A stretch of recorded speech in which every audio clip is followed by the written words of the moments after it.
The PvP combat system is going to have two aspects. The first one is going to be avatars versus avatars, and then constructs versus constructs, like ships battles, for instance. The construct versus constructs is going to be a stretch goal, so we'll start with building the avatar combat system first.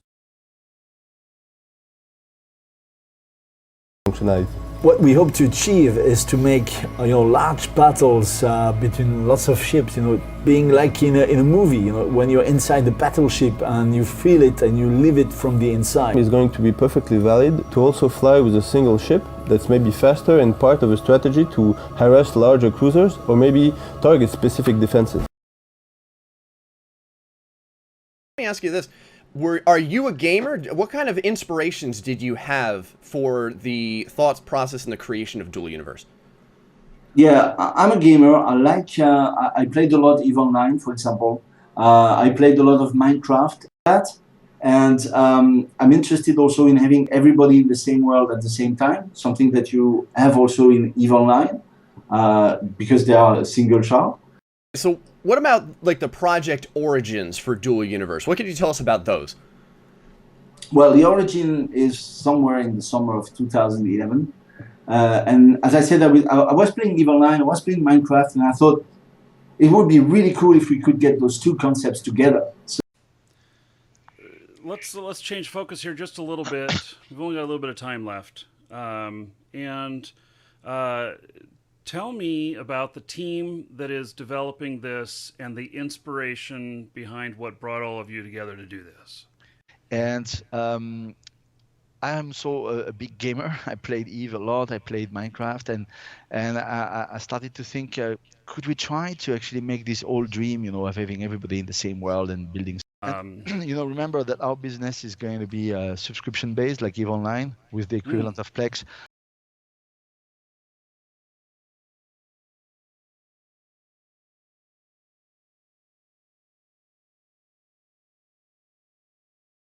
Actually profit from taking the risk to bring materials and assets to this market through the war zone, so that people can buy it from there instead of having to go back and forth to a more popular market. So it will make a very interesting emergent gameplay again about managing the markets, managing the economy. That's pretty cool. So you can literally be a trader, or almost like a smuggling or a cargo style of ship. Absolutely.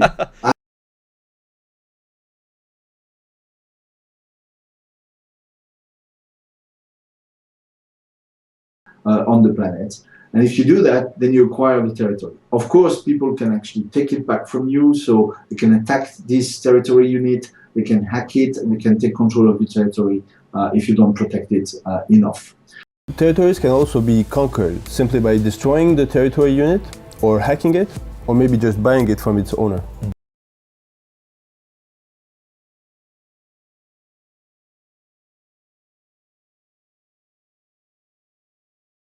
How big can the ships become? People have asked this in so many different ways. Can they become planet-sized? Can they become moon-sized? Death Star-sized? How big?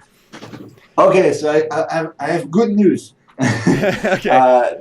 There is no technical limit to the size of the ships, because technically a planet and a ship are exactly the same thing in our technology.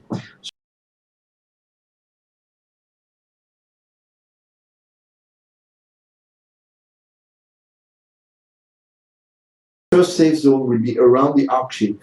It's going to be about 20 kilometers wide. Safe zone. We have decided is that there will be a safe zone that will be around the Ark ship, which is the point where everybody starts from. And around the ship, there will be a 20 kilometers, more or less, a zone that is completely safe, non-PvP. So nothing bad can happen to you. No one can take your stuff. No one can damage your stuff. So this is it. And once you step out of this safe zone, then you enter into a more PvP area where you have to be careful and you have to know what you're doing. All beginning in the same location, what is called the Ark ship. And this Ark ship is actually located into a safe zone that is about 20 kilometers wide, that is also indestructible, and nothing bad can happen to you within this safe zone. However, if you choose to cross that limit, you're gonna have to start being careful, and you better know what you're doing. So of course, interesting resources will not be inside the safe zone. So somebody at some point has to go out and explore.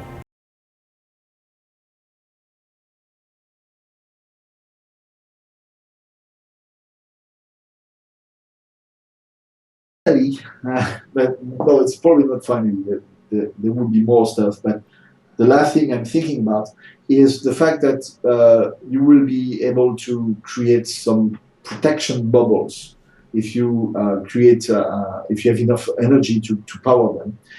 They will not be impossible to destroy, but they could be very hard to destroy. So this would be a way for people to actually secure their assets with these protection shields. That would cost a lot of money. That would cost a lot of energy.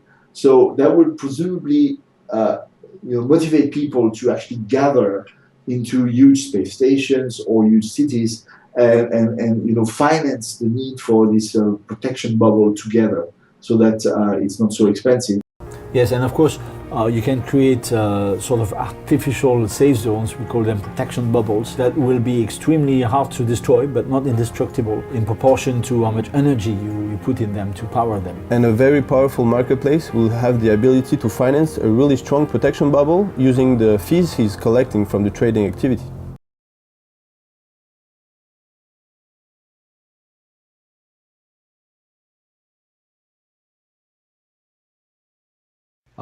For example, I don't think it's a good idea that you could mine automatically. That means basically that there will not be mining units in constructs that you could activate.